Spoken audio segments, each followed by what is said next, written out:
Once upon a time in a cozy little town, there lived a young girl named Millie and her black pug, Fiona.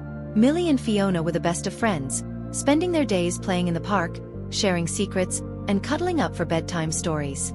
Fiona was a charming pug with big, expressive eyes and a shiny black coat.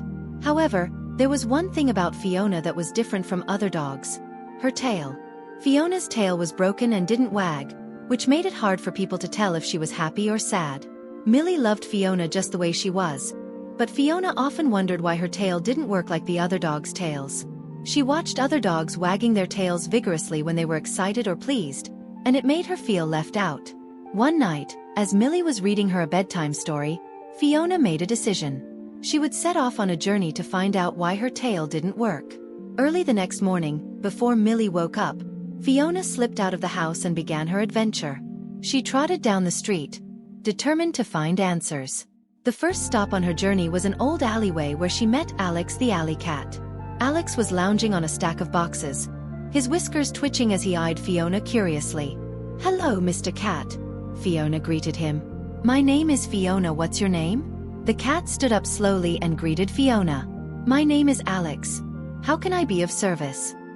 Can you tell me why my tail doesn't work?" Alex stretched lazily and flicked his own tail back and forth. "Ah, the mysterious tail issue," he purred. "I've heard about it. Maybe your tail is too tired to wag. You should take lots of naps and maybe it will wake up and start wagging." Fiona thought about this for a moment. She had never considered that her tail might be tired. "Thank you, Alex. I'll try to rest more," she said. Fiona found a quiet spot in the alley and took a long nap. When she woke up, she wiggled her tail, but it still didn't wag. Disappointed but not discouraged, she decided to continue her search for answers. As the sun set and the streets grew quieter, Fiona wandered behind a nearby store. There, she encountered Charlie the rat, who was busy nibbling on a piece of cheese. Charlie was small but wise, and he had a twinkle in his eye as he looked at Fiona. "Hello, Mr. Rat. My name is Fiona. What's your name?" Charlie stopped nibbling the cheese and replied, "My name is Charlie. You seem upset. Can you tell me what's wrong, Fiona?"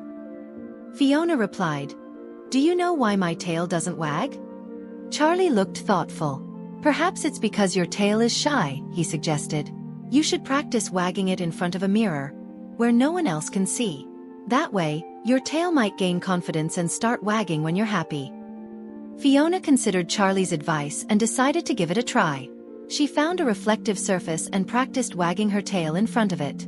But no matter how much she practiced, her tail remained still. Feeling a bit disheartened, Fiona continued her journey. The night grew darker, and she began to feel a little homesick. But she pressed on, determined to find the answer. As she walked, she came across Ralph, a large and friendly sheepdog. Ralph had once lived with a family but had run away to explore the world. He was wise and kind, with a gentle demeanor. "Hello, Mr. Sheepdog," Fiona greeted him. "My name is Fiona. What's your name?" Ralph flipped his head back to clear his fur from his eyes and replied, "My name is Ralph. How can I help you? Can you help me understand why my tail doesn't wag?" Ralph sat down beside Fiona and looked at her with kind eyes. "Fiona, sometimes our tails don't wag because we're not truly happy inside," he explained. "It's not just about being tired or shy. It's about feeling joy and love deep in our hearts. Maybe your tail doesn't wag because you're not happy with yourself. You need to find your way back home and let yourself be loved by Millie. Only then will your tail start to wag." Fiona listened carefully to Ralph's words. She missed Millie terribly and realized that being away from her best friend was making her unhappy. She thanked Ralph for his wisdom and decided it was time to go home. The journey back was long and tiring, but Fiona felt a renewed sense of purpose.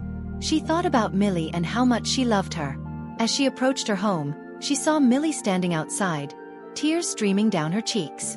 Millie had been looking for Fiona all day and was worried sick. "Fiona!" Millie cried out when she saw her. She ran towards Fiona and scooped her up into her arms. Fiona could feel the warmth of Millie's love, and for the first time, she felt a spark of happiness deep within her. In that moment, Fiona's tail began to wag. It was a small, hesitant wag at first, but then it grew stronger and more confident. Millie's tears of worry turned into tears of joy as she felt Fiona's tail wagging against her arm. "Oh, Fiona, I'm so happy you're back," Millie exclaimed, hugging her tightly. Fiona licked Millie's face, tasting the saltiness of her tears and feeling the depth of her love.